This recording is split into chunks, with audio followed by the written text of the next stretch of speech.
Let's go. All right, welcome to RITSec again. We're back. Let's start this presentation off. Please sign in. Do you want pizza? Do you want voting rights, et cetera, et cetera? Do you want to be considered an actual member? Please sign in. Sign in.ritsec.club. Wow, this is way more sensitive than it used to be.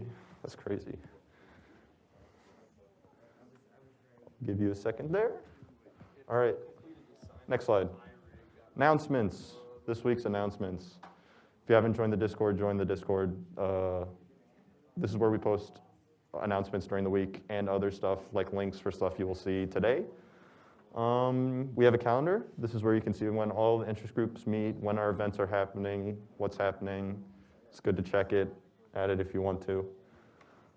We have a mailing list. If you want our newsletter every Wednesday, Thursday night, see what's happening that week, want to see what presentations are coming up for research and education, you can get the news, you can keep up to date with what's happening and get a nice little fun email to read every week in your inbox.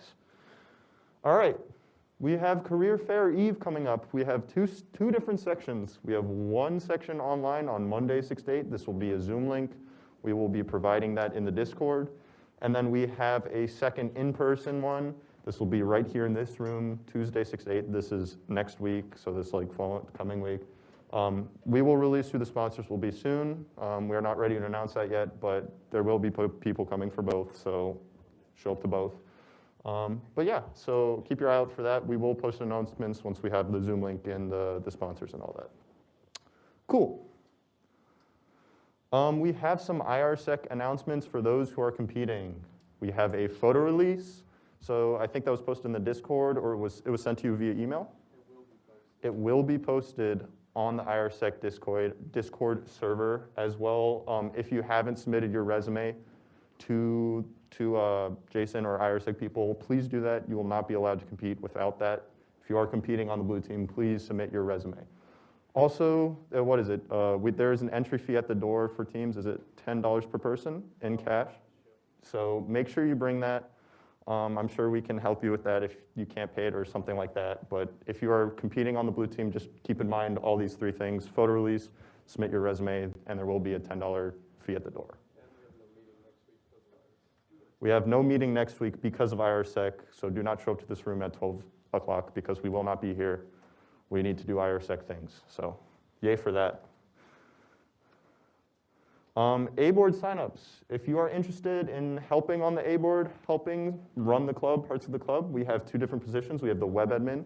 You basically be taking care of the website and in charge of maintaining it. And then we have a social event lead who will be in charge of running various social events and any stuff like that. These close today, so if you have any interest in these, you can scan these crazy large QR codes, and we have the links posted in the Discord if you are interested. So please sign up today. We have a RITSec unofficial, that is my phone. All right, so we have a cookout at Apex. If you don't know what Apex is, it's based, what? Wait, this Saturday is in tomorrow? Yes. Okay. This is tomorrow. Real. This is real. This is tomorrow at Apex, 3 to 5. It's kind of unofficial, but we're having a cookout. If you want to show up, you can. Can we use the pool? You can do whatever you want. Within reason. We know we have people who live at Apex, and we will have a meetup here with food and stuff. So if you're interested in that, show up. It will be fun.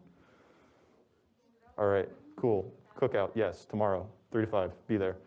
If you still have swag, please pick it up. Please pick up your swag. Any competitions or anything like that, just come to the club room and an e-board member will be able to assist you. Make sure you bring receipts so we know you actually competed and you're not just like, I need a shirt. Like, okay. That's anything from CCDC jackets, RITSec hoodies, jackets, and stuff, anything like that. So please pick up your swag. All right, let's clap it up for the sponsors.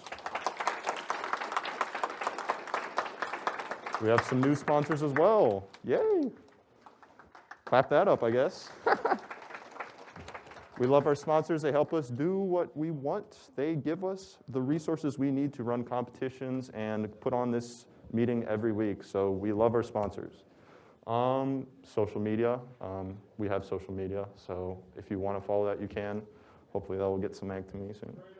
Yeah. Just go back to the last sponsor slide real quick. Yes, Evan needs to take a picture of me pointing to his favorite sponsor, CrowdStrike. Okay, thank you. Classic CrowdStrike employee. All right. This week, we all know we have Career Fair Eve and Career Fair coming up. Enzo will be giving a presentation on how you can prepare for that. So clap it up for Enzo. Thank you.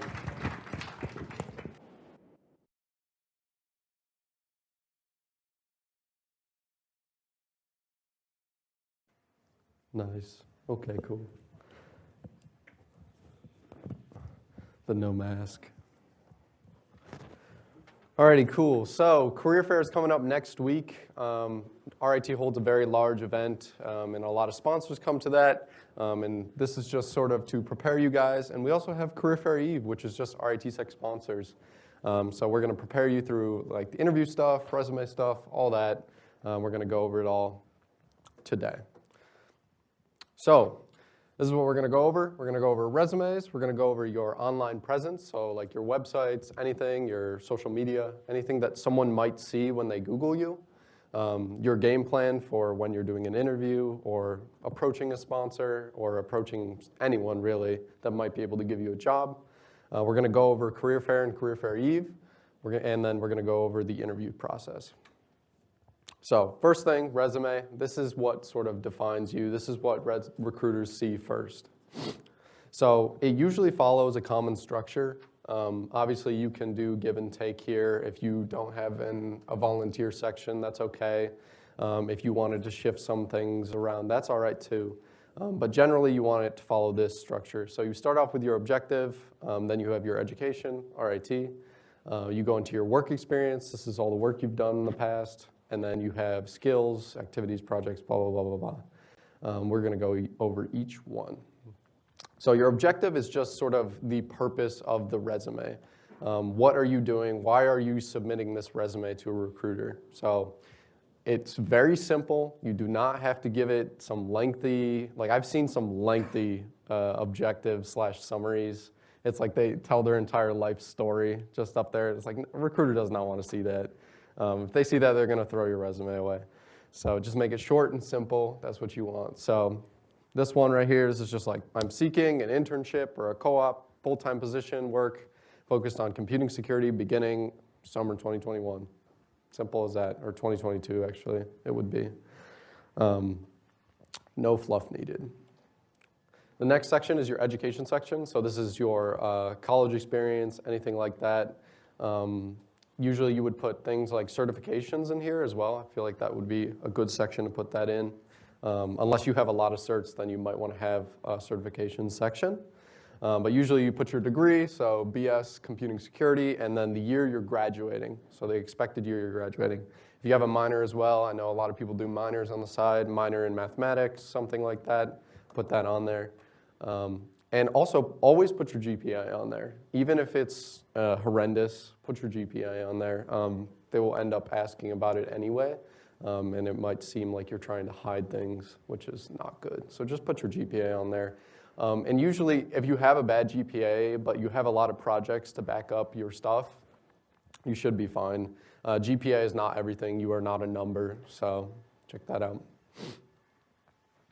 Skills. So this is... Oh, okay. This is basically everything that you are good at.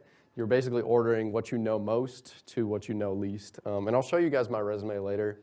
But basically, I have a section of skills that just goes down, like what operating systems I'm familiar with, what tools I've used, what programming languages I've used, anything like that.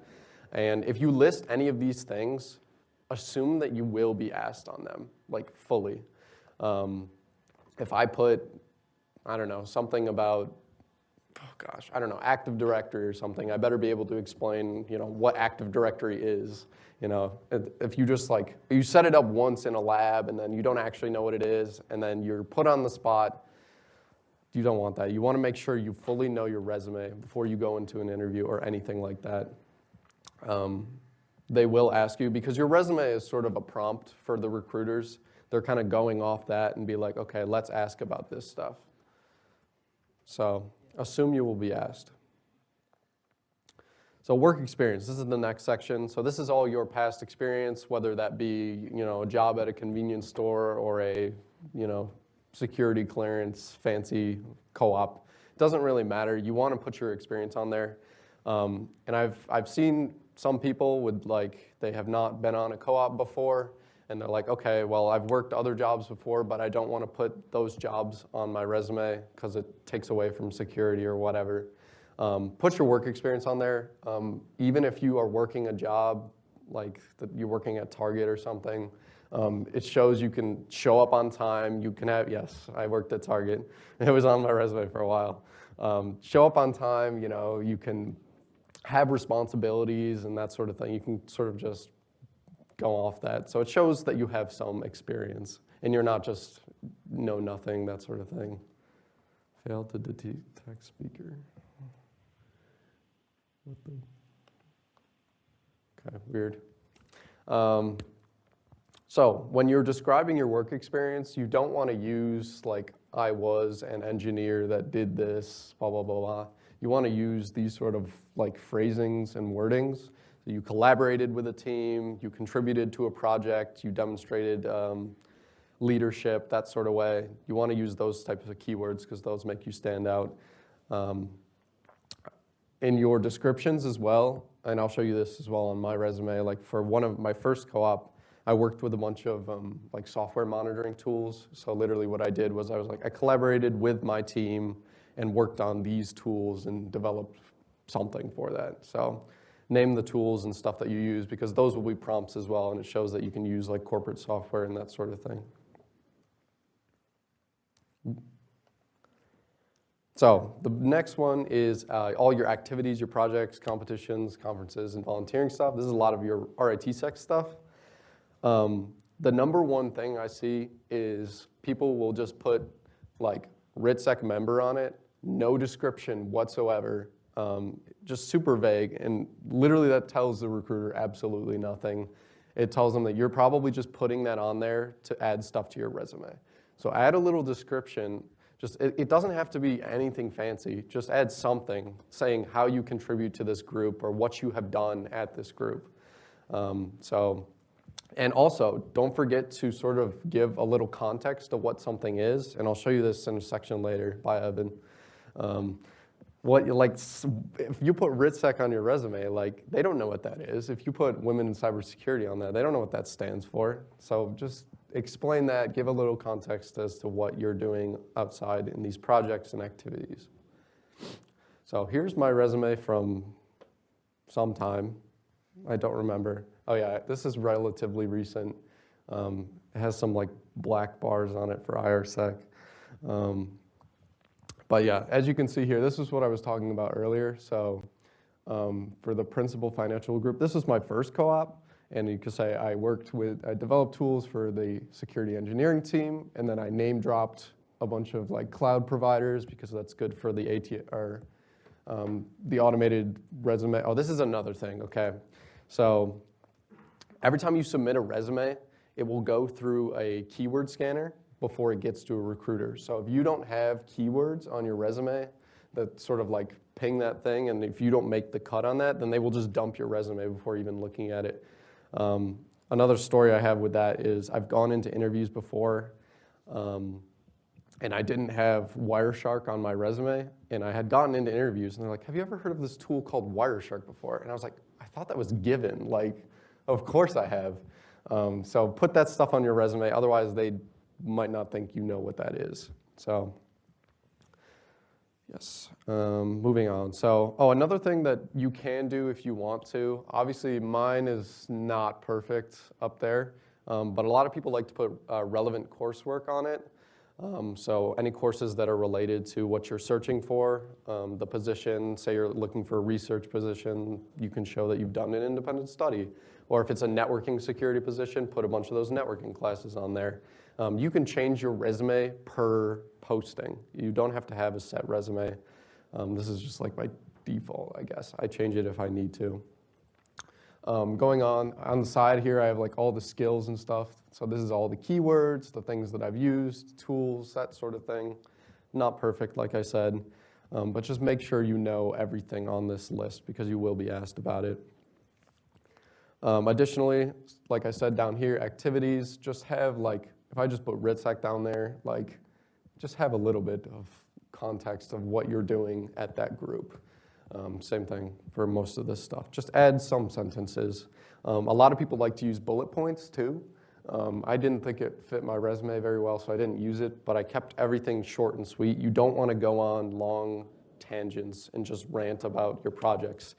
Keep things short, and then this way, those will be prompts for the recruiter. So they'll be like, oh, I see you've done this, and I have this context to it. Could you go deeper into that and explain it further? And then you go from there. So a resume is just a prompt. I have another resume from Brad.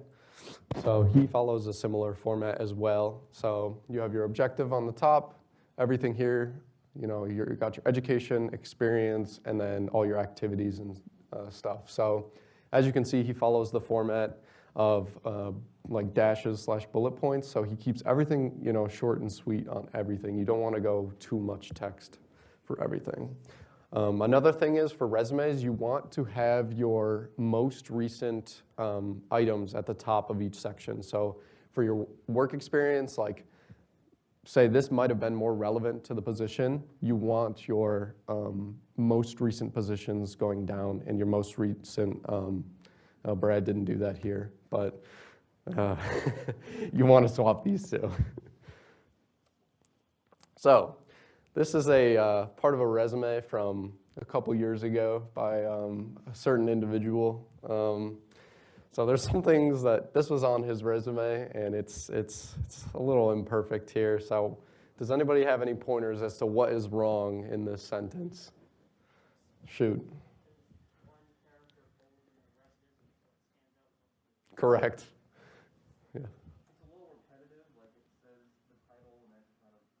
Yes. Exactly. Very repetitive, Jess. It doesn't mention which instant response competition you're in. This is true. AT. It's a literal typo. There is a literal typo. What do you mean which instant response competition? Ishan. This is true as well. Shoot. Exactly. Yes. These are all valid things. And we love the person who wrote this, but this was really bad. So the biggest ones were, the number one thing is they spelled competition wrong twice. completion. So it's tough. A couple other things. This is literally like, I don't remember who said it, but it is extremely redundant. The bold print, don't say my team and I, just say placed or led a team or anything like that, and explain the competition a bit more. And also RC3. What is that? I have no idea what RC3 is, but it's there twice, I guess. So just explain your things, but make sure you check for typos before. So let's go over some game plan stuff. So when you're applying to jobs, you want to start very early. A lot of, especially for your first co-op, it is very tough since you're basically asking that recruiter to take a chance on you since you have not worked for another security company or done a security work for a company before. So you don't want to do everything last minute because you might be screwed in that case. So start early, start applying to jobs early. I've been telling people to, just do like 5 applications a week. And then if you do that, you don't have to do 70 in one night or something absolutely miserable like that. So just start early and make sure you're not doing things last minute. Also know where you want to work. So if you're applying to a certain position, like say I wanted to do research-focused security, then I should know what jobs do research-focused security, that sort of thing. Just have a general idea and know the position or know a bit about the job beforehand. Sort of go into it being like, okay, I know exactly what this company is, because if they ask you that question where, why do you want to work here? Then you're like, oh God, I didn't do any research, and I don't know what these guys do. I just hit the apply button, So just know that. Yes, I think I forgot to take that out. So basically, the moral of the story is just start working the job before you have it here. So if they do a specific thing, if they offer a free product or they open source something, use that. Say you wanted to work for Rapid7. You've used Metasploit before, so I don't know, use that stuff. Know what they offer and use that stuff. Like I said, research the role and the people. A lot of the recruiters will be on LinkedIn. Know who's up there, what departments there are, what sort of things they do, and you'll be much more prepared for the interview. So the next section is building your online presence, and I can say I'm not the best at this, but I do have some things. So I took some examples from other people, but basically what a recruiter will do when they receive your resume and they decide to move forward is they will sort of do a little OSINT on you and look you up a bit. So they'll check your LinkedIn and anything that is connected on your resume, like say you put your GitHub on your resume or any sort of thing like that. So you want to have some online presence here. So we got a bit of a checklist here. So LinkedIn is your number one. You want to be on LinkedIn, despite how fake it seems sometimes. You got to be on LinkedIn. Put your resume on there. Put your achievements on there. Post every so often about something you do. Second thing, this is like more security / SE related, but put your GitHub on there. This basically gives them like a code sample of like how you write code, if you comment your code, anything like that. It's usually a good look. Twitter, this was more Shannon when she was very big into posting on Twitter. But if you, a lot of security folk like absolutely love Twitter and they like give jobs out to each other all the time. So if you want to hop on that train, I guess. I would put personal website above Twitter in my opinion, but if you have a personal website, you can put your RITSec talks on there or any tools you've developed, or if you have a blog post, anything like that. And then the fifth one, of course, is you will be on the RITSec YouTube if you give a talk. So give a talk. Talk to Tenchi, please. So LinkedIn, obviously not perfect. I have not changed my photo in like eons. And I need to change it because I was at like a park when I took this photo. So have a professional headshot. Don't be like me. What's up, IT? Since Weissman already helped us with presentations, do you think we get him to present the slide? I should, yes. If any of you don't know, Professor Weissman has like 40,000 LinkedIn connections or something insane like that. So he's, you can really dive deep into LinkedIn and post everything there and do everything there. I think as long as you have what you're doing, where you work, that sort of thing, you should be good for LinkedIn. Basically, it's a live resume. And there's also a feature called Open to Work, which is right here. And basically, you can put, and it'll show up on your thing, it'll say Open to Work. And then if you apply to jobs through LinkedIn, they'll know like that. So next thing, this is Emmanuel's GitHub page. So it doesn't have to be crazy, and Emmanuel has like a gajillion repos, and he does so much work, and mine does not look like this at all. But obviously, if someone were to go to this, they could see all their projects, see that they have some popular repos, links to their like email accounts, website, Twitter, like anything that they can hop and jump to on that sense. It's good looks. So next thing is Twitter. Basically, a lot of outreach is sort of possible through Twitter since security of Twitter is very large. You can follow people, just like posts, retweet stuff, and talk to people through that. So Twitter is pretty solid for security. More Emmanuel website, shout out Emmanuel. You can create your own website to host a bunch of your things that you do and just sort of make it look fancy. If you have a default page, I'm sure that'll do too, but it looks good to look fancy. GitHub has a way, it's called GitHub Pages, but you're able to host your own website through GitHub using Jekyll. So if you wanted to make your own website and not literally pay nothing, you can do it through GitHub. This is not through GitHub though, right, Emmanuel? Oh, it is. I lied. This is GitHub. But you can make it look very fancy. So now we're getting into career fairs. So this is those events where you go up to recruiters and you got your whole thing going there. So the number one thing is what recruiters say about career fair and what people need the most work on is your elevator pitch. So this is your 60-second pitch of who you are to the recruiter, and you're sort of explaining why you would be good for that fit. So basically the general format is you introduce yourself, your name, that sort of thing. You give them your year, major, and what school you go to. Obviously you don't have to do the school part at RIT. Anything you do for club positions, anything you have done for work experience. Work experience is great. And then other accomplishments you might have done. So I think Shannon threw, she spoke at ShmooCon, which was a security conference. So you could throw that stuff on there.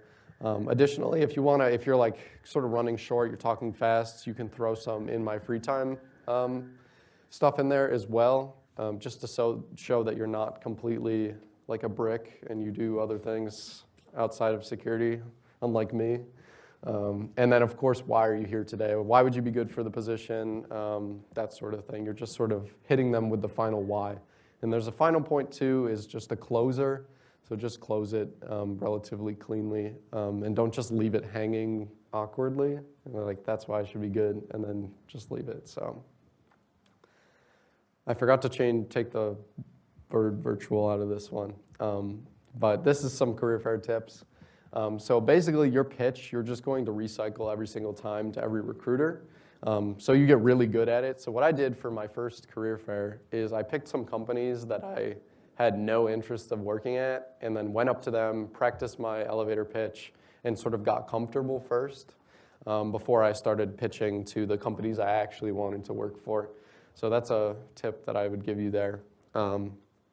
For the career fair, there's a list of companies, of all the companies going to RIT's career fair, so I would do research. Like, it's usually a massive list, and you want to just run through that list, find out who's hiring security, any company. Do you have a question? 108 companies this year, yeah, so pretty solid. Obviously not pre-COVID numbers, but it does the job. It's better than it was. And then, of course, we will have sponsors coming to RITSEC Career Fair Eve as well.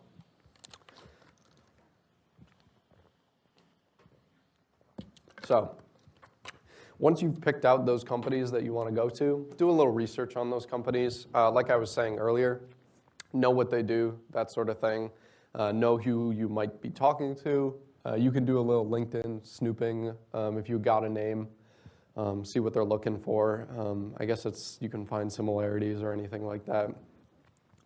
Additionally, for Career Fair Eve, you don't have to wear like full suits or anything, but wearing a nice shirt or some relatively nice clothing is a good look.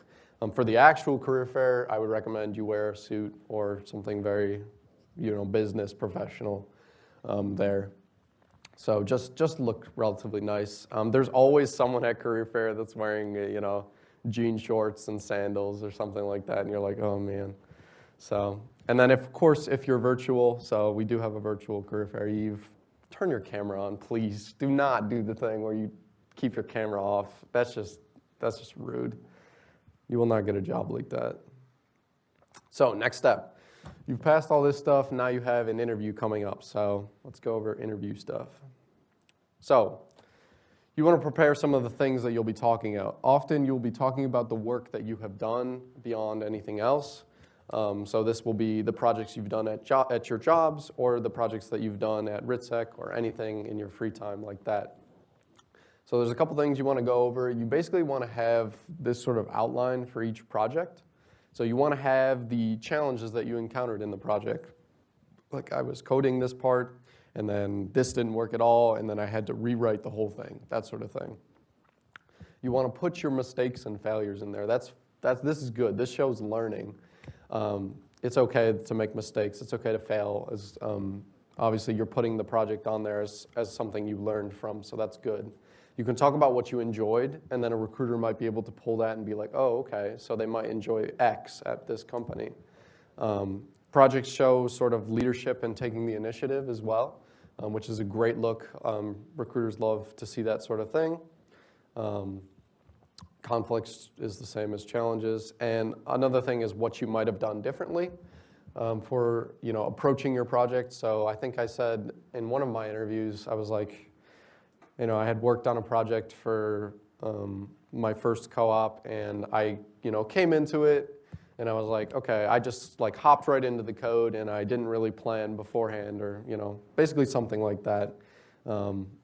And then I would, you sort of build on that, and you're like, okay, now if I had just sort of planned out the structure of my project beforehand and not tried to hop right in, I would have, it would have gone smoother. So it just shows you've learned from the experience.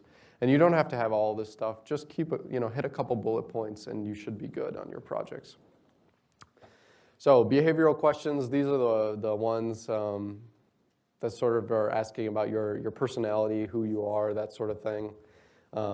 Just sort of seeing how you react to a question. They're not usually they're more about, yes, how you react rather than the content of the question themselves. So there's obviously the golden nugget question, which is they're just looking for a specific way of thinking or aspect of a question there. A situational question where like, imagine you are in this situation, what would you do here? That sort of thing. Action, so you have to do a certain action. What are the results of that? Those two build on each other.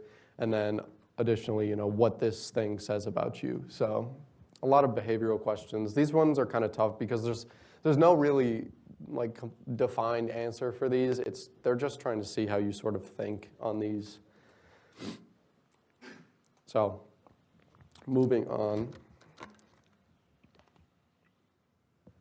As I was saying earlier, not every interview, not every application will be the same. A lot of the positions are different, and you sort of have to adapt on that. If the position is just general security, obviously, modify your resume. You can do different preparation steps, which I'll go into. If it's networking focused, like I said, change your resume up, make it look a little more networking focused. Red team, put those red team projects on there. IR, if you've used tools, and then programming, make sure your GitHub projects are highlighted. So just be adaptable when it comes to interviews, and just know what the position entails. Usually there's a description of the position before you apply to it, so you can kind of build off that stuff. So there's a lot of technical questions that are often part of the interview as well. So these are those actual questions that have a right answer. Sometimes they blend, but sometimes they'll be like, okay, what is the OSI model, or how does TCP work, that sort of thing. Just general questions that they want to get a baseline of your knowledge and see if you know general things. So a lot of this stuff is written down places. So if you want to check out GitHub, here's 2 of them. You can literally just search, like, I say I was applying to a red team position. I would search red team interview questions GitHub, and then you find one, run through the questions, and that way you're sort of prepared beforehand. Knowing what to expect before an interview is super helpful. And of course, you can ask your friends as well. If you're doing sort of like a mock setup thing where they have the questions, and then you can have them ask you questions as well, which is good. It's good for practice. Another big one is coding challenges. A lot of companies like to see how you code. And some of them are not difficult at all. Like my first co-op one, they had a coding challenge, and it was like simple Python. It was like, do a for loop, and I was like, oh god. So it's not always too difficult, but some of them can be harder than other ones. Obviously, if you're going for like a Google co-op or something. Those guys are going to ask you all the algorithm questions that no one will actually use in the real world. So here's a couple of ones that you can practice your coding, get some challenges. Cracking the coding interview is like the big one. There's a couple other ones I know. I've used HackerRank and then LeetCode as well. So at the final stages of the interview, after you've bypassed all the questions, they will always be like, do you have any questions for me? Don't ever say no and then just like leave. That's not what you do. Just ask something, please. It shows it's like you're sort of doing a give and take when you're sort of doing an interview. you're also seeing if this position is right for you. Obviously, it doesn't seem like that way at the start. What's up, Ishan?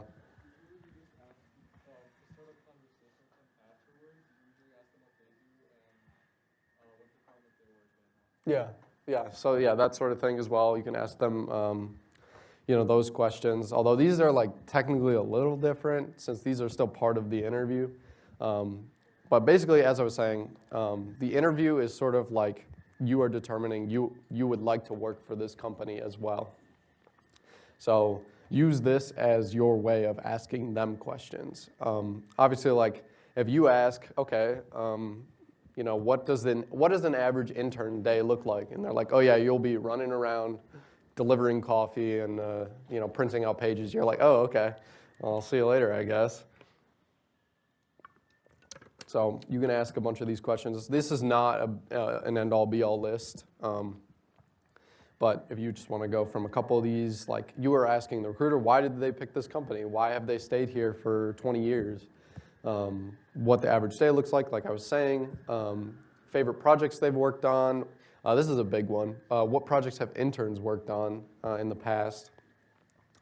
This one, do interns receive any training or training hours, funds, that sort of thing, if they do extracurricular events, or does the company allocate hours? So there's a bunch of these, and you can probably find these questions everywhere as well. But please ask questions. It's not a good idea to just say, okay, no, I don't have any questions, and then you'll never hear from them again. So what do recruiters really want? This is just the general list of what they are looking for from an interview. The first one is obviously your skill set. Obviously, they want someone who is prepared for the job and has the skills and knows things about security or whatever job you are applying to.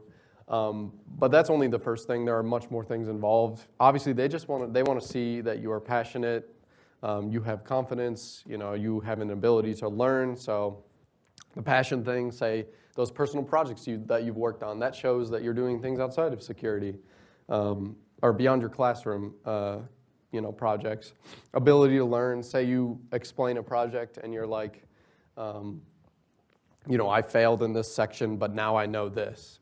So that shows ability to, expand your knowledge and learn. Another thing is confidence. That's a big one. That one's really tough sometimes, but confidence really goes a long way, especially in an interview. And they just are generally trying to find out how you are to work with. Obviously, if you're rude in the interview, you're probably going to be rude at the job. So just be nice and be personable and follow these, because that's what they want. So after the interview, the final thing is to say thank you and make sure you follow up. Send them an email after. There's usually no set time frame, but I usually send it like a couple hours / maybe a day after, saying thank you for dedicating the time to talk to me. Bring up points that you have in the interview. So I liked it when we talked about this. I'm excited to learn more about this, because that shows that you're remembering things from the interview. And yeah, just follow up. So last message from Shannon. You guys will do great. Come to Career Fair, all that stuff. I have some dates. So just to go over quickly. So the Career Fair Eve, the virtual one, will be Monday. So next Monday from 6 to 8 p.m. on Zoom. We'll post all the sponsors. Our Career Fair Eve in person will be here in this room, 6 to 8 on Tuesday. So this is the day right before Career Fair. And then the actual Career Fair is all day on these days. I highly recommend going to that. Actually, yes, I'll talk about that quickly. If you are a freshman and you are sort of on the fence about going to Career Fair, it does not hurt to go. A lot of what I've been saying is you're sort of meeting these recruiters and you'll be talking to them for a very long time as well. And say you don't get it this year, like you go up to them and they're like, okay, yeah, we like you, but you just don't have the skills yet. You come back next year and they're like, oh, I remember you. We talked last year and you have expanded your skill sets since then. So I think it's good for networking and building those relationships. And you never know what might happen. People get co-ops their first year all the time. So you might just get lucky. You might meet someone you really click with. So I highly recommend going to literally all of these. And the reason I put IRSec on here as well is because sponsors like to attend IRSec as well. So you might have a chance where you run into someone who is a sponsor. There will be sponsors physically at IRSec. And we've had people, I say it 1,000 times, but we have people who literally get jobs on the spot at IRSec just by demonstrating their knowledge. And they're doing things outside of their classes. So, be wary of the sponsors on IRSec. So, that was a lot of information. Does anybody have any questions? We'll get you guys all jobs. Shoot. Dude, say the thing about what to do if you're in an interview and you forget the answer to a question / don't know it. Oh, that's a good point. Yes. Okay, so if you're in an interview and they give you a question, they're like, okay, how does this work? And you have no idea. Don't just say, like, I don't know, and then move on. This is a good point, by the way. Yes. Give every answer some effort. Try and answer every question, even if you don't know the answer to it. You just be like, okay, I don't know how to solve this, but this is my thought process. And then it shows that you're trying to work through the problem. For my MITRE interview, I did not know all the questions to the interview, but I tried walking through my steps and my process through it, and I guess that worked out. So that was solid. So try and work through the questions. That's a good point, Loudon. Thank you. Kyle? If we are like freshmen who hadn't planned on a co-op immediately and are about to walk through like 4 different opportunities where people might hand us a job, do we need to just kind of reorient and say, hey, maybe I do want to co-op immediately on the spot? Like kind of like not expect it, but like go for it regardless? So this is where the preparation sort of comes in. Like if you have your resume prepped, you've been preparing, you know how the process works, just be in that mindset at all times. You never know when you're going to run into someone who might give you a co-op. So I think that, yes, you should sort of reorient your mindset and definitely focus because you could get a co-op from any of these things, which is super awesome. So I would say definitely anyone, even if you're a freshman, you should start hopping on this stuff. This will be posted, by the way, so you can build off this stuff. Yes? Should you tailor your elevator pitch to the specific employer? You can. Usually the elevator pitch is pretty default, and you're just sort of shilling your work experience and things like that. But yes, if you wanted to say, like they do research, you're like, oh, and then I did this research project, I did this project, or like I said, all that stuff about like the networking, red team, you kind of would like to focus it. That is a good point. You can do that. It doesn't hurt to have a default one, though. Any other questions? Yes, Nick. What do you use to grade your resume? Do you use like Microsoft Word or something? Oh, this is good. Okay. So, I wish Max was here. Ah, shame. Okay. So there's this one right here that I use. This is from a site called Credle.io. Literally, yeah, Credle is very awesome. It's very helpful. You literally just input all of your stuff, and it auto formats like where everything will go, the spacing, the font size, where everything will go. You can pick from a couple themes. So that's called Credle.io.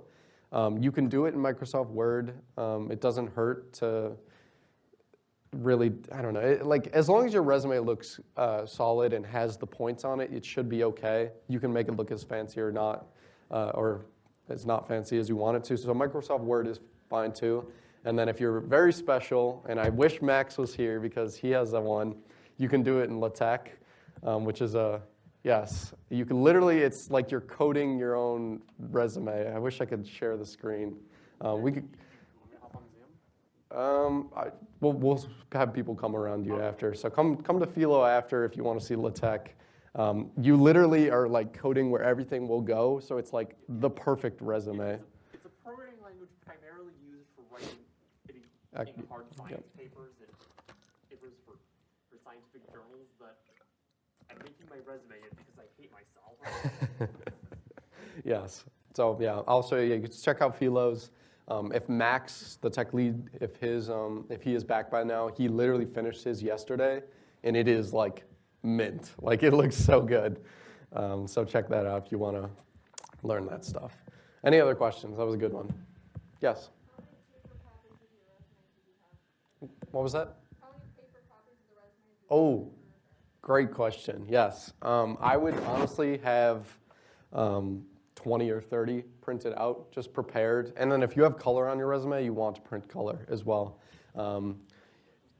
The career fair, for Career Fair Eve, obviously you're only going to be talking to a couple sponsors, but in the case of Career Fair, where you're literally hitting like 1 million stations, you might run into someone. So have a bunch prepared, have extra, just in case. What if one gets folded, that sort of thing? You just have another one back up. Another thing, this is just that's a good question, by the way. This just prompted this. You could sort of have one of those. A lot of people like to use the pad folios to carry around their resumes, have a notebook and take notes. You can store your business cards in there. And if you give 7 research presentations, you get a RITC pad folio. So that's sort of the thing. Any other questions? Yes? Kind of a lot of like mixed answers on this, but if we're printing out physical copies of our resumes, do we like remove the links from them? The hyperlinks? They're usually underlined. Hold on. Sorry, 1 second. Why is this? What in the world? Oh, okay. Yes. Okay. So, are you thinking more like the links, like it says HTTPS? Oh, in that case, I would remove them. Honestly, if it's physical, it's very easy to remove them anyway. And yeah, if you're printing them out, I would just remove them. Unless they just blend in, then just leave them. And I think that a lot of resume submission places sort of strip links off of PDFs anyway. So I would just have, I don't know, if you put your let me go back to my resume.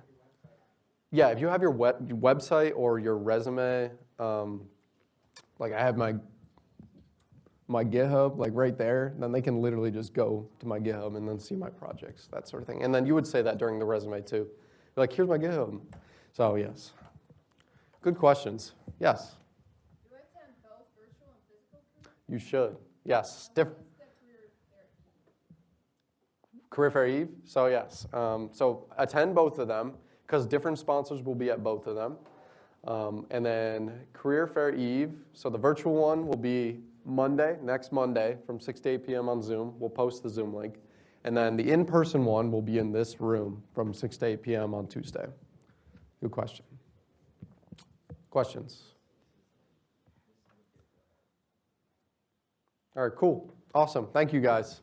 Get a job.